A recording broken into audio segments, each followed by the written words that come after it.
బ్రహ్మర్షి పితామహపత్రిజీ గారికి, స్వర్ణమాల పత్రి మేడానికి నమస్కారములు. ప్రభోధ్ సార్కి, ప్రదీప్ సార్కి నా ఆత్మ ప్రణామాలు.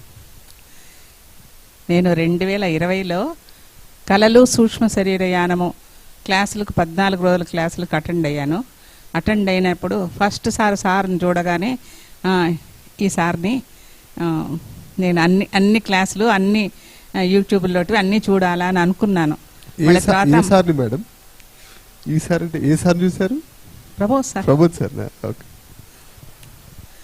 మళ్ళీ తర్వాత సంతోష్ సారు నంబర్ ఇచ్చారు. నంబర్ ఇచ్చి తర్వాత గుడాకేశది అవంతా చెప్పిన తర్వాత అడిగి తెలుసుకొని గుడాకేశలో చేరిన రోజు ఇంక నేను ఇదే ఇంకా నా మజిలీ ఇదే అనుకున్నాను. అంటే నేను చాలా ధ్యానాలు చాలామంది గురువుల్ని దాటుకుంటూ వచ్చాను. అంటే నా ప్రయత్నం కాదు, అనుకోకుండా అలా అలా అలా అలా నెట్టుకుంటూ ఇక్కడికి వచ్చాను. ఇంకా ఇదే నా లాస్ట్ మజిలీ అనుకున్నాను. నాకు గుడాకేశకు వచ్చిన తర్వాత ప్రాణాపాయ లాంటి సమయాలన్నీ ఎన్నో దాటుకున్నాను. నిన్న 17వ తారీఖు మధ్యాహ్నం అయితే ఇంకా ఏం ఊపిరాడలేదు. 4 వైపులా నాకు ఏదో బిగించినట్లు అయిపోతా ఉంది. అంటే అటువంటి సమస్య వచ్చింది. సమస్య వస్తే సమస్యలో కరెక్ట్గా మధ్యాహ్నం 12 గంటలప్పుడు అర్ధగంట సేపు మెడిటేషన్ చేశాను. మెడిటేషన్ కూర్చున్నానే కానీ నాకు అసలు ఏమీ కుదరలేదు. బయటకు వచ్చేటప్పటికి నా సమస్య మా అబ్బాయి ఎదురుపడి, లేదు మా అంత మానేశాను, అంతా సక్సెస్ అయిపోయింది, ఇంకా సమస్య లేదంటే ఎంత హ్యాపీ అయిపోయిందో నాకు అంత హ్యాపీ అయిపోయింది. అలాగే నాకు అన్ని ఏదో పెద్ద ప్రమాదాల్లాగా వస్తున్నాయి పోతున్నాయి. నాకు చాలా బాగుంది. కానీ నేను అనుకున్నంతగా చేయలేకపోతున్నాను. నాదే తప్పు. ఎందుకంటే నా కాళ్ళ నొప్పుల వల్ల కూర్చోలేను, కుర్చీలో కూర్చోలేను, కింద కూర్చోలేను. నేను చేసిన దానికి నాకు ఎక్కువనే ఫలితాలు వస్తున్నాయి. ఇప్పుడు పట్టుదలగా మా ఇంట్లో నీ వయసుకు నువ్వు వేరే ఊర్లోకి పోవడం అవసరమా, ఇంట్లో కూర్చొని చేసుకో అంటారు. నేను దెబ్బలాడి వచ్చినాను. కానీ ఇప్పుడు నేను పెయిన్ కిల్లర్ వేసుకునేదాన్ని. ఏ మందులు వాడను, కానీ నాకు నడక కోసమని పెయిన్ కిల్లర్ వాడేదాన్ని. పిల్లలు మా అమ్మాయి అయితే పెద్దమ్మాయి ఏడ్చింది, ఏంది మా పెయిన్ కిల్లర్ వేసుకుంటే నీకేమన్నా వస్తే ఎవరు చేస్తారు, నాకు ఎవరు చేసేవాళ్ళు లేరు అంటే. ఇప్పుడు ఇక్కడికి వచ్చిన తర్వాత నేను ఒక్క ట్యాబ్లెట్ కూడా వేసుకోలేదు సార్, వేసుకోలేదు. ఇక్కడ కొండ ఎక్కడమో దిగడము నాకు నేనే అనుకుంటాను, అబ్బో నా బాగా ఇంప్రూవ్ వచ్చింది. అయినా కూడా కడపకు పోయిన తర్వాత కూడా నేను ఇలాగే ఉండాలి అనుకుంటూ నాకు ఎప్పుడైనా కొంచెం ఇదే వస్తుందంటే సార్ ప్రబోధ్ సార్ అని సార్ వెనకాల ఉన్నారన్నట్టు, సార్ రండి సార్ అని పరిగెత్తి వెళ్ళి సార్ చేయబట్టుకున్నట్టు అలాగ అనుకొని నేను కొండ ఎక్కుతాను, కొండ దిగుతాను. దిగేటప్పుడు కూడా నాకు ఛాలెంజ్ చేశారు. నాకు ఏ చిన్న సమస్య వచ్చినా ఏమొచ్చినా ఫస్ట్ ప్రబోధ్ సార్ని అనుకుంటాను. ఒక్కోసారి మెసేజ్ పెడతాను, సార్ రిప్లై ఇస్తుంటారు. రిప్లై ఇస్తే నేను డ్యాన్స్ చేసేస్తాను. మొన్న సార్ గాణగాపురంలో ఫోటో తీసుకుంటే ఇలా చేయి పట్టుకోగానే మళ్ళీ ఆ ఫోటో పెట్టి సార్కి పెట్టాను. సార్ మీ సంరక్షణలోకి వచ్చేసాను సార్ నేనని. నిజంగానే దాని తర్వాత నేను పెద్ద పెద్ద ప్రమాదాలు లాంటి వాటినన్నిటిని దాటుకున్నాను. 2-3 జరిగాయి సార్.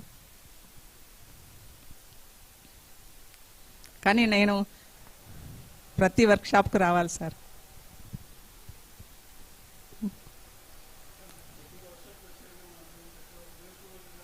మీరు రమ్మంటారు సార్, నా పరిస్థితులు నాకు అనుకూలించాలి. అంటే నాకే బాధ్యతలు లేవు, నేను సింగలే ఉంటాను. నేను ఎవరికి క్యారియర్ వండి పెట్టడాలు ఏ ఇది లేదు నాకు. నేను వండుకుంటే తినొచ్చు, లేకుంటే పచ్చివేదిని గమ్మని ఉండొచ్చు. నేను అన్ని వర్క్షాప్లకు రావాలి సార్. నేను కనిపించిన వాళ్ళకంతా గుడాకేశ కథ చెప్తుంటాను. కానీ మా కడపలో చాలా వీక్గా ఉంది సార్. గుడాకేశ వాళ్ళు చాలా తక్కువ ఉన్నారు. కడపలో గుడాకేశ వర్క్షాప్ రావాలి.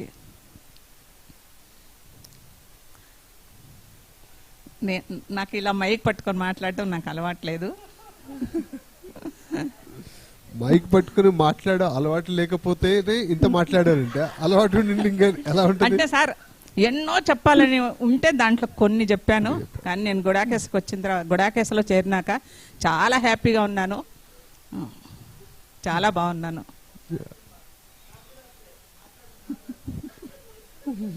మైక్ పట్టుకుంటే అసలు అదేంటో ఒకలాంటి భయం వచ్చేస్తుంది.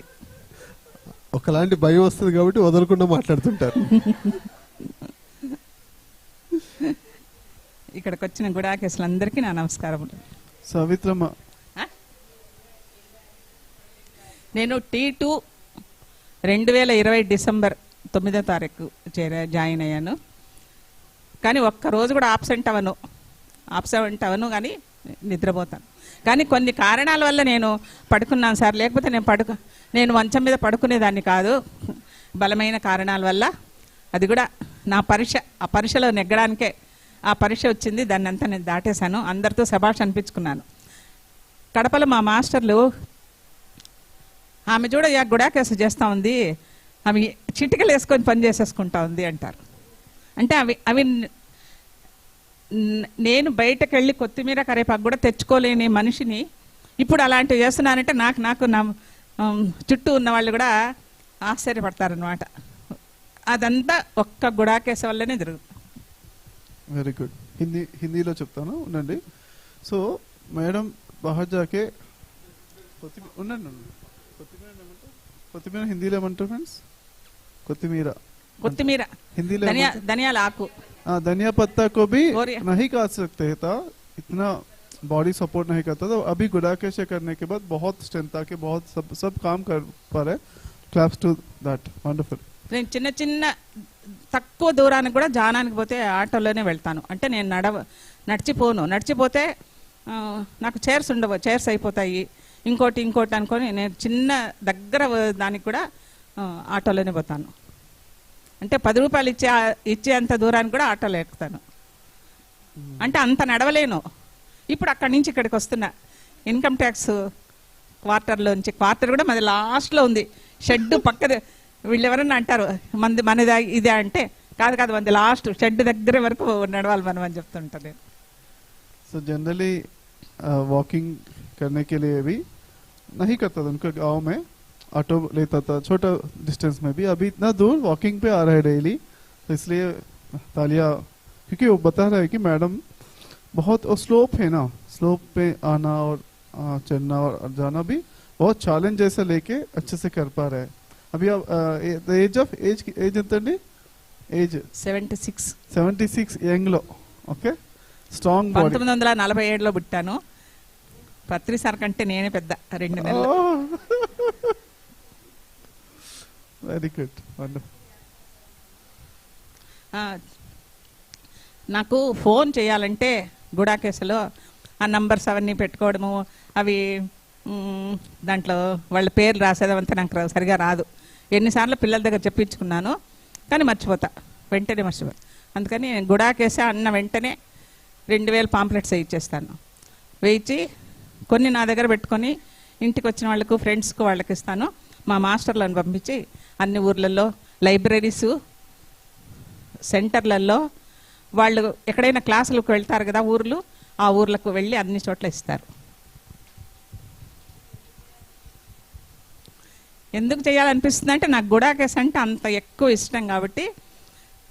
ఆ ఫోన్లు చేయడం నాకు కొంచెం ఇబ్బందిగా ఉంటుంది. అందులో కొడుకులు ఎండకు పోయినప్పుడు, కూతురులు ఎండకు పోయినప్పుడు ఫోన్ పట్టుకొని ఉంటే వాళ్ళు కొంచెం కామెంట్ చేస్తారు. ఈమెకి ఈ వయసులో ఫోనా, ఈమెకి ఈ వయసులో ఈ వాచా, ఇవన్నీ కామెంట్లు చేస్తారు. అంటే నేను ఎక్కడ ఏం ఒప్పుకోను. నాకు ఇప్పుడు 40 అంటాను. ఎవరెన్నా నాకు 40 అంటే మా మనవడు వచ్చి అడతాడు మా నాన్నకి ఎంత అని.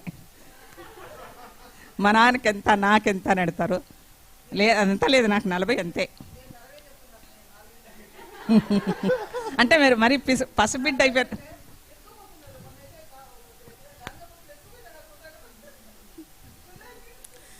ఒకప్పుడు 7th క్లాస్లో బాలకృష్ణ సార్, మీరు ఈరోజు రాసుకోండి పుస్తకంలో, మీకు ఎంత ఏజ్లో ఉండిపోవాలనుకుంటారు అంత రాసుకోండి అంటే, నేను 7th క్లాస్లో హైదరాబాద్లో ప్రదీప్ సార్ చెప్తేనే నేను అక్కడికి వెళ్ళాను. చర్లపల్లి రామరెడ్డి వాళ్ళ దాంట్లో వెళ్ళి 7th క్లాస్కి అటెండ్ అయ్యాను. అప్పుడు నేను నా నోట్స్లో రాసుకున్నాను, నేను 40 ఏళ్ళ అంతలోనే ఉండాలి అని. నేను 40 వయసులో ఎలా ఉన్నానో ఇప్పుడు ఆ పనులన్నీ చేసుకుంటాను. అట్లా అంటే నా ఒక్కదానివే కాబట్టి ఆ పనులే ఎవరి మీద ఆధారం. Thank you madam. మేడం ఉండండి, జస్ట్ ఒక 1 minute ఉండండి. అమ్మా ఒక్క నిమిషం. So before coming to this 11 days workshop, she used to take painkiller tablets, okay, because she used to have a lot of pain in her legs. But now, after coming to this workshop, she has never used a painkiller tablet again. Yet she's walking happily and healthily, and she's able to come from income tax office till here. So, and where she never used to go out even to a small distance without an auto, now she's able to walk.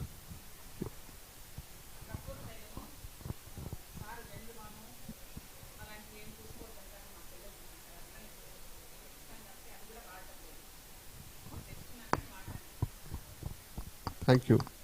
She's just 76 years young, but programmed her to be at 40 years, and she's now able to do all the works what a 40-year lady can do. Thank you.